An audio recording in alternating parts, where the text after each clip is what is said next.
have not only bent the curve in the state of California, but stabilized it.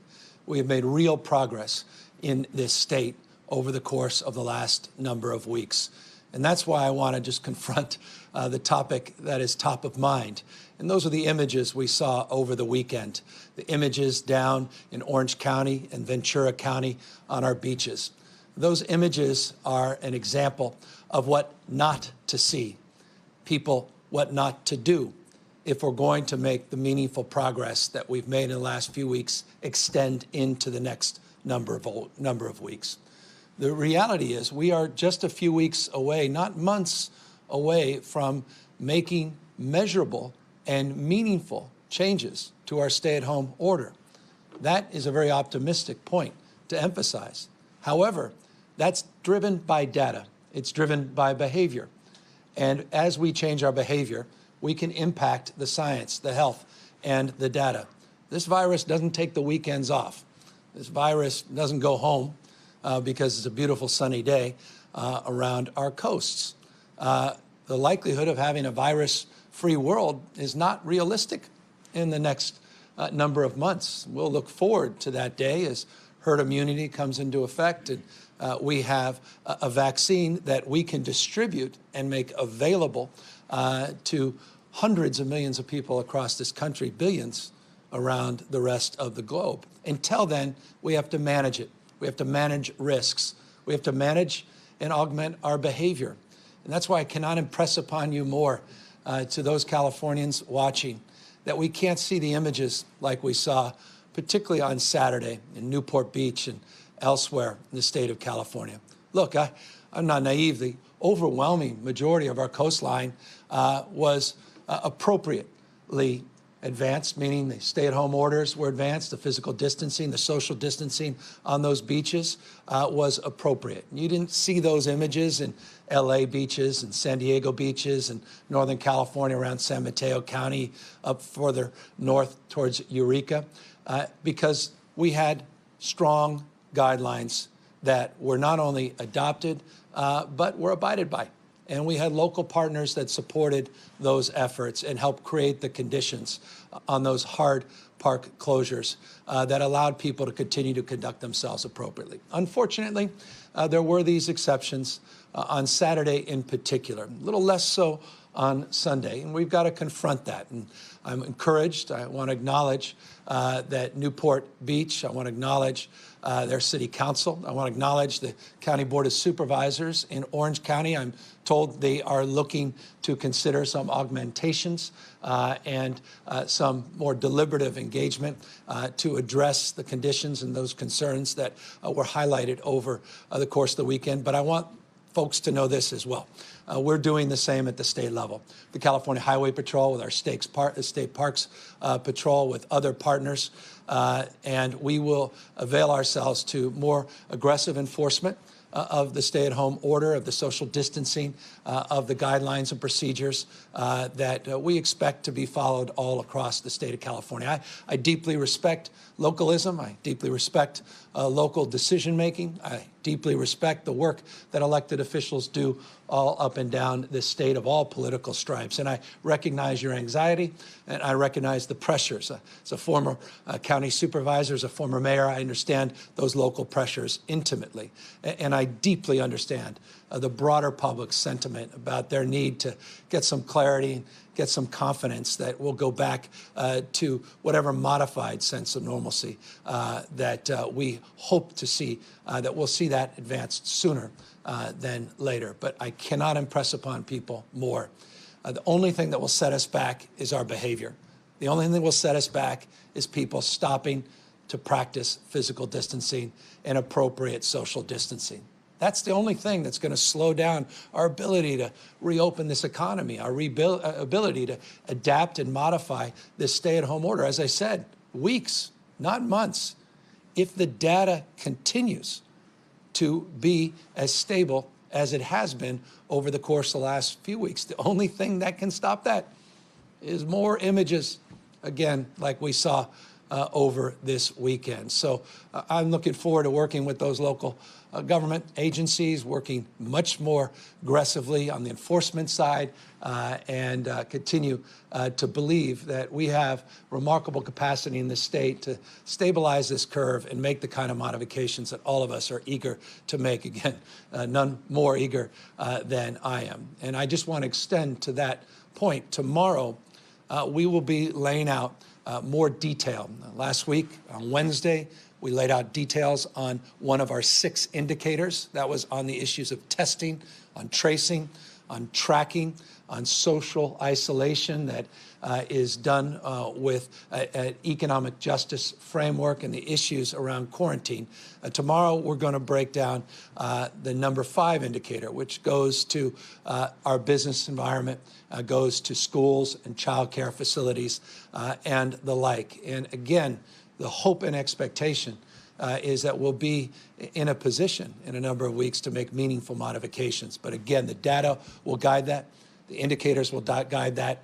And the only thing that can disrupt that, to set us back, to slow down our capacity to start to reopen our economy, is behavior that's inconsistent with the statewide guidelines. So I just want to make that clear up top. And again, just want to thank all the incredible work that was done over the weekend by parks and by our public partners and by large cities that really conducted themselves appropriately and truly did justice to the guidelines that not only they set locally, but that the state of California has set. And we'll have a little work to do to improve upon Saturday in particular, but I'm confident that we can do so. And again, look forward to robust conversations this week in that respect. Also am very honored that we had some robust conversations with state of Nevada and the state of Colorado over the last week. And those 2 states have joined our Western States Coalition. In addition to Colorado and to Nevada, of course, the partnership that was formed a few weeks back with Washington State and Oregon.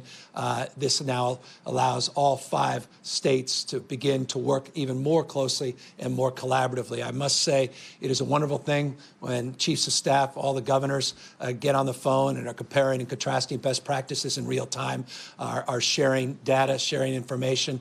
This partnership has already become very, very meaningful. And I just, again, want to extend my deep gratitude to Mayor Brown, Mayor Inslee, to Mayor Sisolak, and to Mayor Polis, or rather Governors Polis, Sisolak, Inslee, and Brown for their outstanding leadership and their support in this broader Western States agenda. Also want to update you just briefly on a new strategy that we'll also be employing in terms of getting to the next phase as it relates to meaningful modifications of our stay-at-home order. As you may know, a few weeks back, we announced a new economic advisory body, a new recovery body with some of the best and the brightest minds we can source in the state of California that are advising us on our recovery efforts, short-term, medium, and long-term strategies, long-term around reinventing, reimagining the future. One of the conversations that came out of this task force was the importance of breaking down by sector. We're certainly looking regionally in the state, but also looking by sector and really drilling down on the specific and unique needs of every sector of our economy. In an effort to further that cause and to do so with some transparency, we're inviting the press and others in on a series of digital roundtables that I'll be hosting with leaders in small businesses, medium and large businesses by sector, also bringing in customers and bringing in experts from our advisory committee to help guide the conversations, to really start to break down not just broad strokes, hospitality or retail, but by type of retail, by type of sector within the broader sector of hospitality, bars, restaurants, and the unique nature of dining experiences with tablecloths, without tablecloths, and the issues of bars and restaurants that are combined, issues of different types of licenses and different types of retail, those that could do curbside pickup, those that aren't necessarily afforded that because of the way their physical construction works. Are they in a shopping mall, or are they with multiple other businesses, or on their second floor? All of these things will be broken down, and we'll start to socialize those conversations starting tomorrow, again, bringing the press into those digital roundtables. And again, it's not just about the immediacy of working to get specific language on guidance for meaningful modifications of our stay-at-home order in the short term, but it's really about talking about the future and what that retail experience may look like a year from now, 2, 3 years from now. And so having this dynamic process, these two-way conversations in a more granular level, we think is not only appropriate, but will be absolutely determinative in terms of how and when those guidelines are put out over the course of the next few weeks. And so that was something else we wanted to preview. Again, tomorrow we'll be having that first digital roundtable and inviting people in to participate in that. We're also pleased as well that we made some progress over the course of the last number of days. As you know, I'm apt to remind you of all the N95 masks, procedure masks, and other PPE that we procured.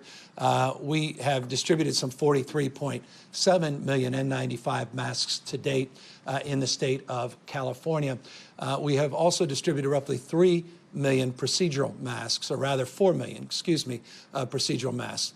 Over the course of the weekend, we were able to procure 3.1 million additional procedure masks. So we'll go from 4 to over 7 million masks that will be distributed. That's very good news, very encouraging news. It's the first large shipment from a new commitment that we had announced a few weeks ago in the state of California. It came in on Saturday. It's in our warehouse yesterday. It's being distributed today and through the rest of the week to critical needs all up and down the state of California. So real progress in that space as well. And again, it's progress, it's data guided by these 6 indicators that will determine how quickly we toggle back, how quickly we make these modifications. Again, that's why it's just so important that we continue the physical distancing.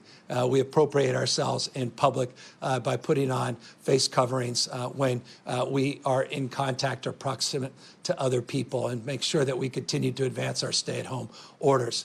I get the data, by the way, every morning. We have a dashboard that's provided on movement, number of companies we're working with that provide that. We made those public a few months ago. We actually showed some of that data here a few weeks back. It says what we all know. Not only did we see an increase in movement and mobility over the weekend, but we've seen week to week, particularly in the last 2 weeks, a modest increase. The vast majority of you are still socially distancing and are abiding by the stay-at-home order. And not everybody that's moving, even an increase in movement, are doing so inappropriately. But it does suggest, again, that we are seeing movement all across the state of California. And boy, it wasn't just anecdotal, those photographs from those 2 counties and the beaches this weekend. We saw specifically data and movement to the beaches that only reinforced that data from a very statistical perspective. But again, data and science and health will drive our decision-making. And if we continue to make, again, the kind of progress we've made over the last few weeks, in the next few weeks, I think we can be in a much better place than some had imagined and hoped for. But again, let's abide by these rules and abide by these guidances. Let me also just briefly, before I get into the daily numbers, mention one other sector. We've been working very hard on these unemployment insurance claims. Some $4.4 billion has been distributed, $4.4 billion since March 15th, just since March 15th. It's unprecedented amount of money that has been distributed. 4.3 million checks have been cut, and we continue to see claims increase. The rate of growth is a little more modest than we saw a few weeks ago, but again, in record territory. People have rightly commented about the call center needing to be opened up beyond the 8 a.m. to noon. We did so a week ago, 7 days a week. People then rightly commented they're having a hard time getting, because of the call volume, getting a human being to answer, and have expressed frustration. We have acknowledged that frustration on multiple occasions, and we've leaned in.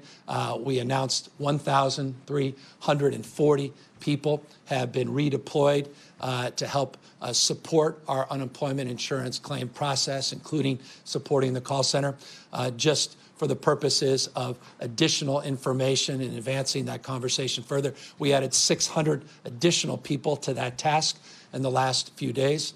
Later this week, we will be putting text capacity to answer questions by text, so SMS. That will go into place in the next few days. We put a new chatbot up a few days ago on the most frequently asked questions. Again, all about reducing the stress, reducing the volume. I mentioned just before the weekend that we were integrating some of the work around call centers and making sure that we're putting different protocols in place. That substantially started to take shape over the weekend. We're not out of the woods by any stretch of the imagination. Let me tell you why.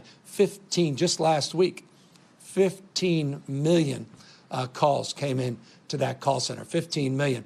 And over 1 million minutes were spent, 1 million minutes with a human being answering questions.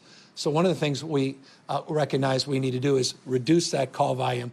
We think the SMS, the texting will help in that effort. These chatbots will certainly, we believe, help in that effort. And we're also looking at some of the rules and regulation to loosen them up in terms of the need to make as many inquiries. That's also an important thing that we started doing late last week into the weekend, and hopefully will be bearing fruit later this week. So just know we get it. We're doing everything in our power to get it done. I'm not going to sit here and complain about old IT systems, except we have an old IT system. And let me just acknowledge head on, that's not the only old IT system in government. Interestingly, this has long been a point of passion for me, large-scale IT procurement. And while we were making some progress over this last year, we recognize we have a lot more progress that needs to be made, including the Department of Motor Vehicles, lest I not remind you of their infamous IT system. These things can't change overnight, but no, we're working day and night to begin to do justice to your expectations and your rightful demands for performance from the state of California and all of our partners at the local level. And we're committed to doing better every single day. So I just wanted to update you on unemployment insurance claims as well. As we do every day, I also want to update you on some trend lines before their headlines as it relates to the data that comes in on the number of deaths, hospitalization, number of positives in the state of California.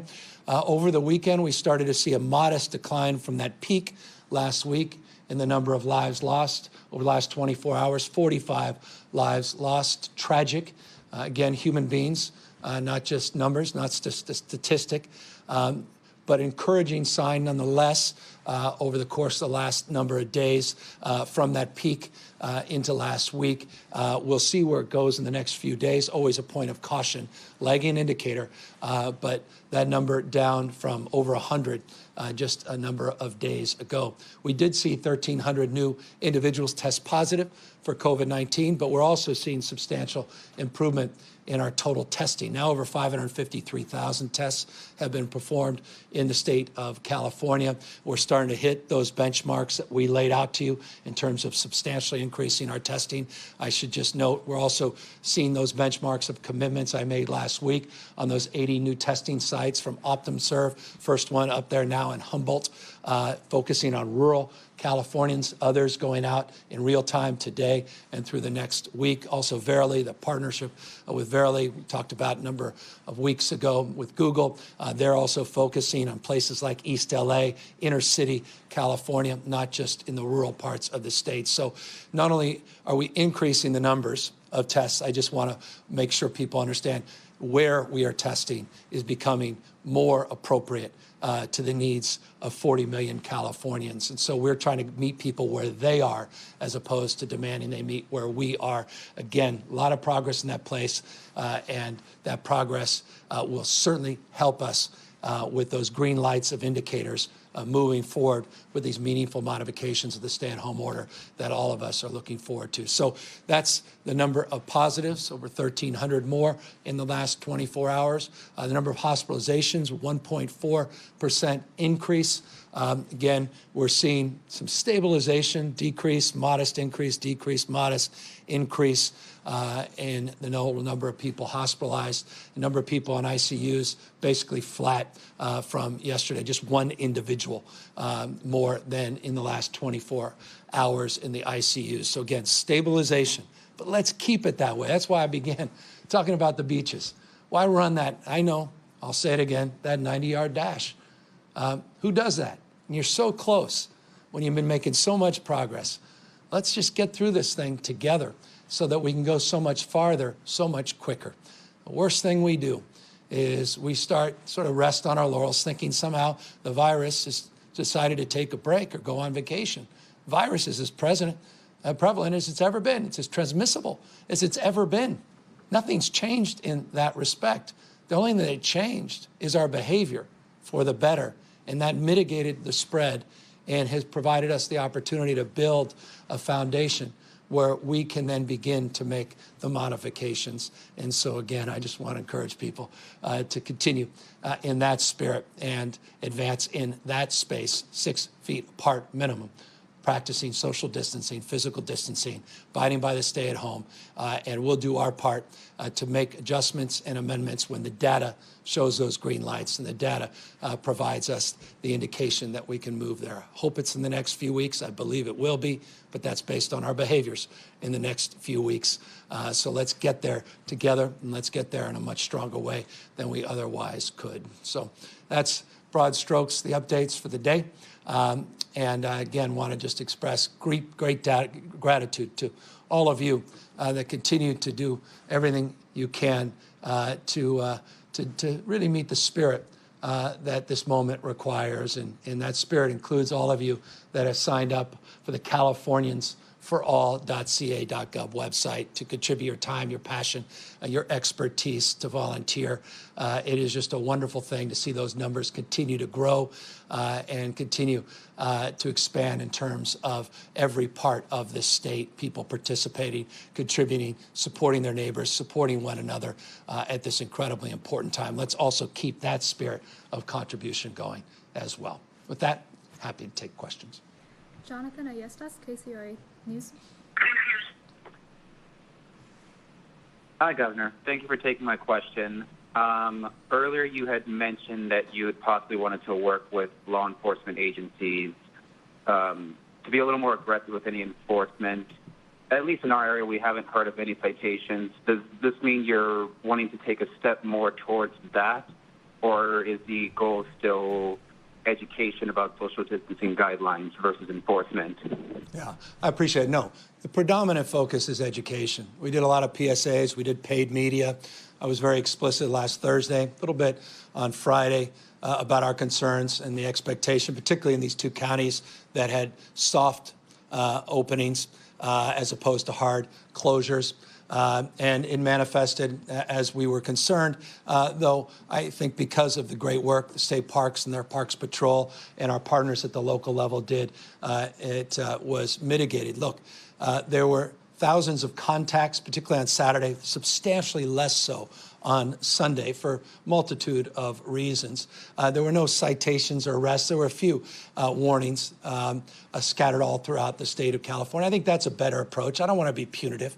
My gosh, someone has lost their job. Last thing they want to do is walk their dog. They're with their kids. They've got cabin fever, and they just want to take a rest on the beach. And all of a sudden, they get a citation. I don't want to see that happen. You don't want to see that happen. None of us do. But if there are people thumbing their nose and abusing it, putting their lives at risk because they're impacting the lives of others and ultimately setting back the cause of reopening the economy as quickly as we'd like to, I think we may have to do a little bit more. And so I mentioned it a moment ago. Let me mention it again and to answer your question a little more specifically. We have a all-hands meeting. We have a lot of these meetings, but with this is the principal topic with the Police Chiefs Association, our County Sheriffs Association, CSAC, that's our county partners, and others to see if we can work even more closely together over the course of this next week and the next few weeks so that we can keep this momentum going and not see a setback. Everybody's saying the right things. I think they want to do the right thing, including those local officials that wanted to open up the beaches. I think to their credit, they saw what happened. They've listened to the concerns and some of the criticism that all of us have received. And I think there's an understanding and willingness to work collaboratively together. By the way, it extends not just to enforcement, it's also some strategic considerations. When we talk about hard closures, it's primarily these parking facilities. Soft closures include parking facilities, but you broaden some of the parking restrictions even beyond the formal parking areas. You begin to further the efforts to mitigate a surge of visitors. So there's some other things we can do, and we will be doing a lot more of those things in the next number of days and weeks. Angela Hart, Kaiser Health News. Thanks, Governor. On the testing ramp up that you've discussed, you've talked a lot about increasing testing in rural towns and communities of color that have seen inadequate testing. But what we're hearing a lot about is challenges when it comes to testing and the uninsured population. So can you talk about that and to the extent with which California's testing goals are being complicated by lack of health coverage?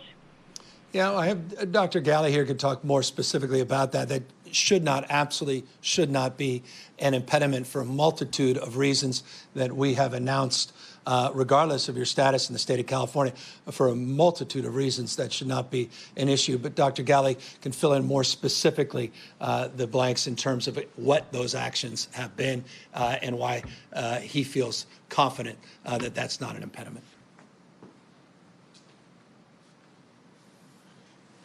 Thank you, Governor.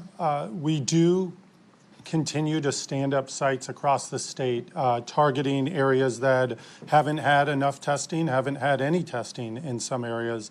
And certainly as we look at our data, to target those neighborhoods and communities where we know there's disparities in outcomes with COVID-19 to make sure those populations receive the testing in a quantity that they deserve. We're building towards that, and we're making new strides every day. Early on in our response, the governor made some very important moves, indications that our commercial health plans should and will support the payment for COVID-19 testing, regardless of where an individual is or what plan they're a part of. He directed our team at the Department of Healthcare Services, who run the Medi-Cal program, to ensure that no individual Medi-Cal beneficiary would experience any economic harm while they seek testing. We have worked with our clinic partners to make sure that there's clarification on how that billing arrangement and payment arrangement can be made so that we don't have any issues getting an individual tested. And for those who do not have either commercial insurance or Medi-Cal, those who are uninsured, that we make sure that anyone who runs a test on an uninsured Californian is able to get reimbursed adequately, so that does not become an impediment. We expect to see these questions more and more as individual clinics and individual settings that begin to do more testing begin to ask the question, and we look forward to demonstrating how they can get payment for those tests, so that the community message across California is, if you think you need to be tested, especially as we change our prioritization and testing guidelines of who should and can be tested, that there is no impediment to getting that done. We see it as a very important part of opening or modifying our stay-at-home orders in the weeks to come. So we are dogged in working hard with our county partners, health plan partners, to make sure that this and any other testing impediment is cleared. And Angela, as always, PPE is an issue as well. Accessibility, testing, but you got to have the appropriate amount of personal protective equipment. And so that's why we continue to work so aggressively to make sure we get these masks in particular, but not just masks, gowns, shields, gloves, and other PPE distributed as quickly and assuredly as we receive them. Alex Michelson, Fox 11. Governor, thanks for taking my call. A lot of people, business owners, employees, are grateful for all the government assistance, grateful for all the charity work, but what they really want to do is get back to work. So in terms of what are the types of businesses that you're looking at that could potentially reopen first? Are we looking at maybe retail businesses with proper social distancing? Give employees and business owners sort of a sense of what is to come. The good news is we'll be laying that out in detail tomorrow. We'll be highlighting indicator 5 of our 6 indicators. That indicator is specific to business. We'll talk regions, we'll talk sectors. We'll lay out a strategy for phasing those things in. As I said, preview based upon the data to date and based upon the importance of continuing to practice social distancing and physical distancing. If the data leads us further and the indicators continue to hold, that in the next few weeks, we'll start making some meaningful modifications, not the next few months. That's why, like I just talked about, the importance of not seeing what we saw this weekend on our beaches, because the only thing that could set us back is our individual and collective behavior. Stephanie Baer, BuzzFeed News. Hi, Governor. I had a few questions about the state's contact tracing plans. Is the state working with any tech companies to automate contact tracing through a phone app or other technology? And then last week you said that the state's goal was to build a contact tracing workforce of 10,000 people. How many people has the state hired so far? What are their backgrounds, and how is the state going about paying them? Yeah, we just announced literally a few days ago, but we did our survey. 22 counties have robust tracing capacity that's already in place. We're building off that existing workforce. We are going to announce, I don't want to get ahead of myself, a partner with a well-known brand in the state of California, but not tech brand yet. This is more a well-known medical institution in the state of California guide our efforts. As I specifically said last week, we had done that survey, not just of the counties, but of our existing workforce on allowing people to fill out forms about what their unique skill set is so that we can then redeploy that workforce. That will be redeployed from, again, a bottom-up perspective, building on the existing capacity and the expertise and workforce at the county level, supplementing at the state level, and then building capacity and partnerships, the institution that we're very, very shortly going to announce that will be substantially doing the training that's required for the workforce.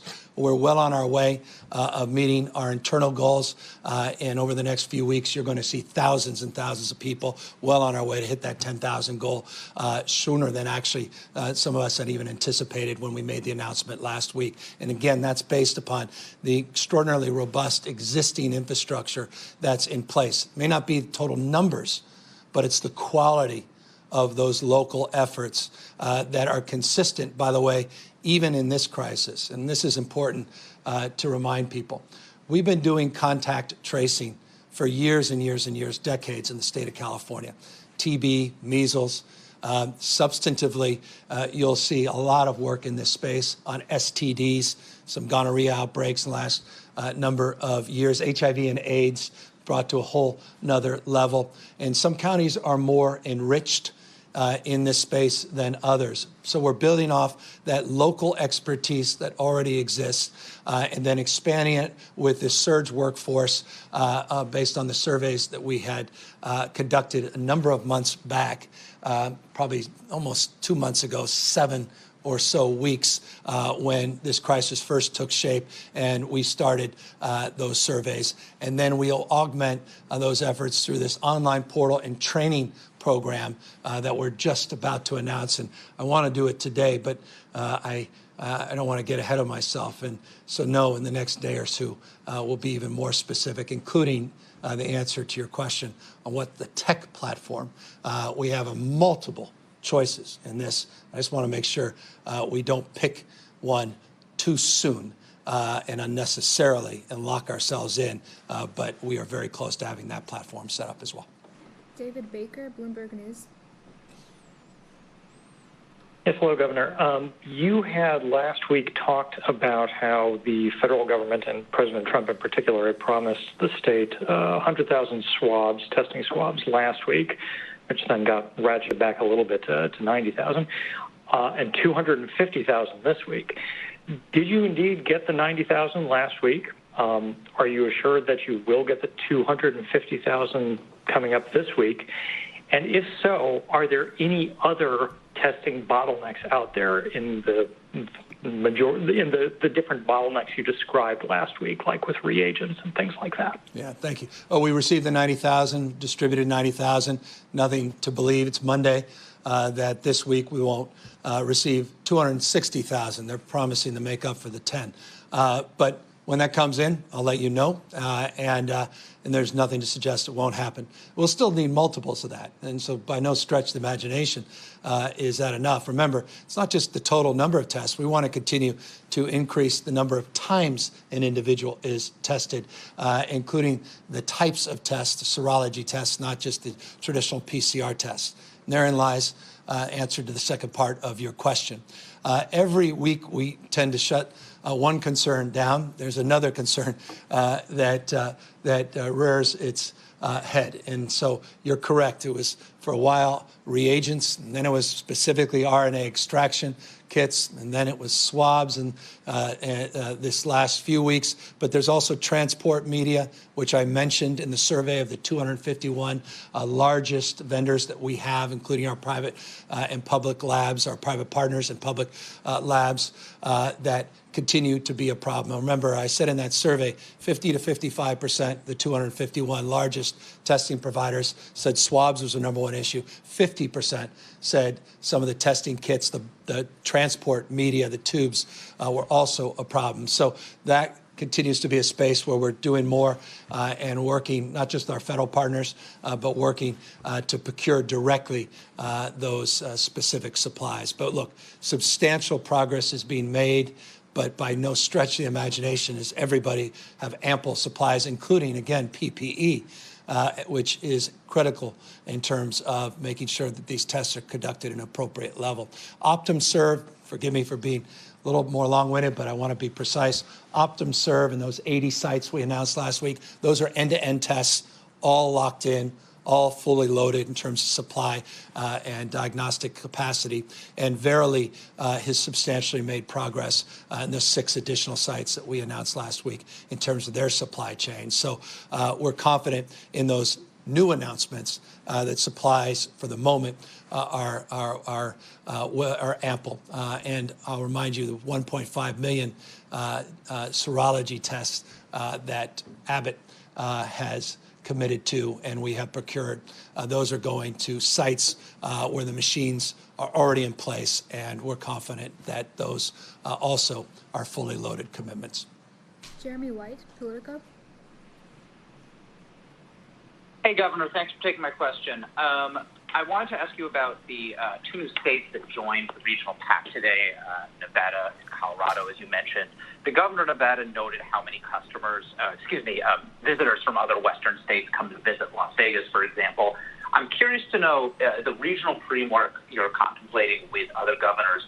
Would it potentially include policing the borders between those states, limits on people crossing those borders, depending on how different governors are rolling back or keeping in place these orders? Yeah, I think, look, you scope a potential. That's a potential. But I can say this just based on my personal conversations with many of these governors. We have not had that conversation. So that is not our current scoping. Frankly, our current scoping is on what meaningful modifications look like, comparing and contrasting conditions at the local level, recognizing the regional variance even within our states. Tomorrow, again, we'll be laying out more detail on our roadmap and our specific indicator number 5 and what the phased-in approach will look like. You'll see conversations that we've had with other governors where we have taken some of their counsel and advice and incorporated into the presentation we'll be providing you tomorrow. It's just a proof point of the collaboration and the sharing of best practices back and forth. But look, if we're at a different phase in this and there's other concerns, I imagine that's a scoping potential of the purpose of the Western States Compact is some consideration and some collaboration, some heads up, some coordination on something along the lines you suggest, but not at the moment. Final question, Jim Roop, Westwood One News. Thank you very much. Good afternoon. Governor, I love you. Most people do right now, but I have a question for Dr. Ghaly, if that's okay. My gosh, you've broken my heart or not. You've elevated me. So, Dr. Ghaly. I'm sorry. Thank you very much. Doctor, we've been seeing a lot of documentation, hearing a lot of information about how the virus lives on surfaces, so on and so forth. But we understand, at least what I've understood now through all of these briefings, is that the virus is a protein, and in a droplet it'll survive for a little bit. Once that droplet dries up, while the virus could be still detected, its DNA would still be there, it's not necessarily infectious. So we have information on how long that virus can live on somewhere, how long it can be detected. But do we have information about how long the virus is actually infectious on these surfaces? Or do I have all of that wrong? No, thank you for the question. I think it's an important one. Many people are asking. We talk about how it's transmitted from person to person. We're talking about 6 feet apart. And what about the surfaces that person that you don't normally interact with was just standing at? And we are learning more and more about how the transmission of COVID-19 takes place. I think we're learning based on what other countries are publishing in the literature, what we're learning in some of those major epicenters in the states of where they've had many, many cases. And I would say that because we are not 100% certain how it lives on surfaces, whether it transmits off of those surfaces, that we continue to push out those very basic guidelines. Wash your hands frequently. Don't touch your face if you can avoid it, mainly your eyes, mouth, and nose. Make sure you cover your cough. Keep physical distancing as much as possible. Stay at home when you're able to, and if you must, leave your house to go to a necessary essential visit to the store or the pharmacy, to use a face covering, and to keep as far apart as possible.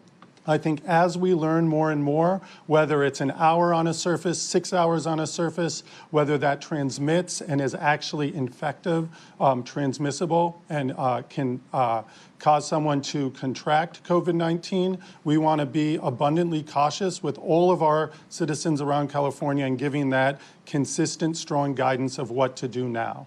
As we learn more and more about the science, we will share that with you, try to be clear about what it means and how it might change our requirements or recommendations around how we behave. But for the time being, we continue to stick to the initial message around physical distancing and doing the basic common sense things around covering your cough, washing your hands, and taking normal measures to protect yourself, your families, and your communities. Thanks for asking the person who went to medical school that question. And let me just extend appreciation to everybody, all the good work you've done to suppress the spread in the state of California. And good work has provided us the opportunity tomorrow to give you an update on our indicator. Again, 6 indicators. We did the update last Wednesday on testing, tracking, tracing, isolation, and quarantine. Tomorrow, we'll be talking about opportunity to begin to modify and potentially for the course of the next few weeks, not months, modifications to the stay-at-home order that go to the question of businesses, and sectors, and regions in the state of California. But that's because of your good work. If the data starts to show different things, the spread is not suppressed, if we go back to our behaviors, pre-COVID-19 behaviors too quickly, then these announcements, these guidances, our ability to get back to modified normalcy will simply be delayed. And so, again, it's in the spirit of collaboration, spirit of expectation, and in the spirit that has defined the last few weeks that I just, implore you to continue to do the great work you've done and continue to tell your friends and family, particularly younger folks, that work is not over. The virus is as transmissible as it's ever been. And again, it doesn't take the weekend off. It doesn't take any time off. It is ubiquitous, it is invisible, and it remains deadly. Ask the 45 families who lost a loved one in the last 48 hours. Please, please continue physical distancing, social distancing. Continue to abide by your local and the state guidances, and continue in that spirit of contribution. And as always, I'll end just reminding you, if you feel the urge to contribute your time, your energy, your passion, your expertise, CaliforniansForAll.ca.gov. Take care, everybody.